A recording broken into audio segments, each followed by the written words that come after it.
سلام دوستان، خوش اومدین به اولین ویدیوی آموزشی من درباره ترید. اگر به بازارهای مالی یعنی کریپتو و فارکس علاقه داری، اینجا جاییه که قدم به قدم با همدیگه یاد میگیریم. توی این مسیر میخوام هر چیزی که خودم یاد گرفتم رو به زبون خیلی ساده و ابتدایی بهتون یاد بدم. پس بدون فوت وقت بریم سراغ آموزش. اما قبلش یه چیزی بگم. خیلی از تازه‌کارها از همون ابتدا میرن سراغ اندیکاتورها، اما این اندیکاتورها سیگنال به موقع به ما نمیدن، یعنی سیگنال با تأخیر برای ورود و خروج به ما میدن. پس من شخصا باهاشون کار ندارم، چون آموزش‌های من نقطه ورود و خروج‌های دقیق‌تر و سریع‌تری به ما میدن. ولی اگه شما دوست داشتین میتونید توی گوگل سرچ کنید و یادشون بگیرید. اولین چیزی که شما توی چارت میبینید وقتی که چارت رو باز میکنید کندل ها هستن. در واقع کندل ها زبون بازارن. وقتی که بتونی بخونیش متوجه میشی که کجا بازار میخواد چه واکنشی نشون بده، یعنی میخواد بریزه یا اینکه به روند خودش ادامه بده. در مورد تاریخچه کندل ها هم توی گوگل خیلی چیزا هست، میتونید سرچ کنید و بخونید. ولی من اینجا میخوام یه نکات خیلی مهمتر و کاربردی تری بهتون میگم. هر کندلی از 4 قسمت تشکیل شده: اوپن، نقطه باز شدن قیمت، کلوز، نقطه بسته شدن قیمت، های یعنی بالاترین قیمتی که میبینه و لو پایین ترین قیمتی که میبینه. ما چند تا کندل برگشتی مهم داریم که این کندل ها باید در جایگاه درست باشن. جایگاه درست یعنی چی؟ یعنی یا باید در کف باشن یا در سقف سقف. وسط روند اینا هیچ اعتباری برای ما نداره. تکندلی های برگشتی که خیلی برامون مهمن: شهاب سنگه، چکشه، دوجی قد بلنده و کندل ماربوزوه که اینجا براتون کشیدم. این کندل ماربوزو یا شادو نداره یا یه شادوی خیلی کوچولویی داره. حالا بریم تک تک توضیح بدم هر کدوم از این کندل ها باید چه شرایطی داشته باشن. کندل شهاب سنگ در سقف میاد و باید قرمز باشه. شادو 3 برابر بدن است. بهتره که روی بدنمون شادویی نداشته باشیم این قسمت پایین. پس شهاب سنگ در سقف میاد باید قرمز باشه. حالا اگه سبز باشه چی؟ اگه سبز باشه باید منتظر کندل تایید بعدی باشیم که حتما قرمز باشه و پایین این کندل بسته شده باشه. توی چارت حتما بهتون نشون میدم. کندل چکش که باید سبز رنگ باشه، در کف بیاد. سبز رنگ، مؤکدا میگم سبز رنگ باشه در کف. اگر قرمز بود چی؟ باید منتظر کندل تایید سبز رنگ بعدش باشیم که بالای این کندل بسته شده باشه. کندل دوجی هم که بهتون گفتم باید به همین صورت باشه. نگاه کنید چقدر این شادو بلنده، به خاطر همین بهش میگم دوجی قد بلند که یا در کف میاد یا در سقف میاد. کندل بعدی ما کندل ماربوزوه.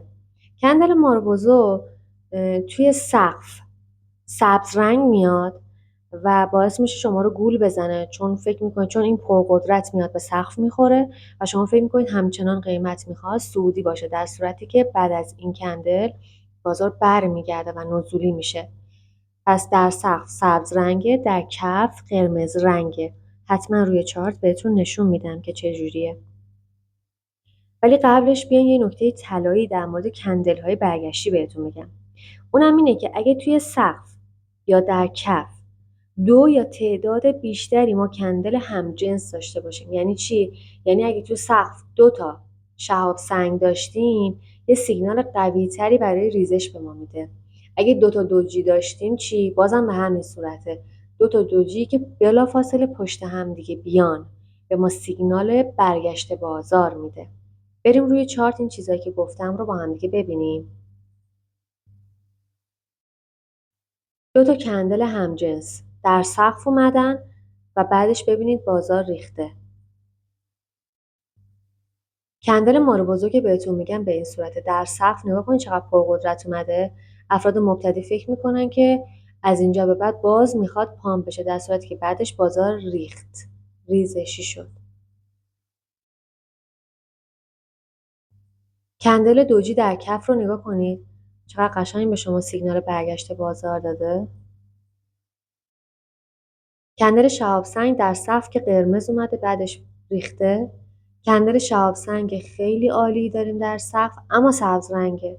بعدش پس باید منتظر کندل بعدیش باشیم که تاییدیه قرمز به ما بده و پایین تر از این بسته شده باشه. یکی از تمرین‌های مهم شما اینه که برید روی چارت و این کندل هایی که بهتون گفتم رو توی مناطق مهم، یعنی توی سقف و کف پیداشون کنید و خیلی ببینید بچه‌ها، خیلی زیاد باید ببینید تا چشمتون عادت کنه. غیر از تک کندلی ها ما دو کندلی هم داریم. دو کندلی خیلی مهم که توی کف میاد، پوشا سعودیه. پس دو کندلی خیلی مهمی که توی کف میاد پوشا سعودیه. همین الان روی چارت نشونتون بدم، نگاه کنید این کندل پوشا سعودیه. این همین سبز رنگی که شما دارید میبینید. کندل پوشا سعودی، کندلی که پوشش میده باید در کف سبز رنگ باشه. نگاه کنید به طور کامل این کندل قبل خودش رو تو دل خودش جا داده. حالا یه نکته داره، اگر این کندل پوشای ما غیر از این یه دونه قرمزی که تو دل خودش جا داده قبلشه، یه کندل دیگه یا چند تا کندل دیگه هم تو دل خودش جا داده بود، یعنی خیلی پرقدرت‌تر این کندل میخواد برگرده و سعودی بشه. در صف هم به همین صورته. کندل پوشان نزولی، کندلی که پوشش میده باید به رنگ قرمز باشه و کندل قبلی خودش رو تو دل خودش به طور کامل جا داده باشه. نگاه کنید اینجا کندل پوشا نزولی رو ما داریم، این قرمز رنگه که کندله که یه دونه کندل تو خودش جا داده. اگر تعداد بیشتری کندل تو دل خودشون جا بدن، یعنی خیلی پرقدرت‌تر میریزن. وقتی میگم تو دل خودش جا داده یعنی چی؟ یعنی از شادو تا کل بدنه توی دل کندل بعدی خودش جا گرفته. شادو هم خیلی مهمه ها، به اینم باید توجه کنید. پس این کندل ها هم حتما بگردید توی چارت پیدا کنید تا چشمتون بهش عادت کنه. این قسمت اول آموزش ما بود. امیدوارم که با دقت به نکته‌هایی که گفتم گوش داده باشیم. تمرین‌هایی که میگم بچه‌ها خیلی مهمه، لطفاً برید و حتما انجام بدید. از کنار این تمرین‌ها واقعا سرسری نگذرید، چون که همین تمرین‌ها، همین نگاه کردن‌ها روی چارته که به ما دید میده.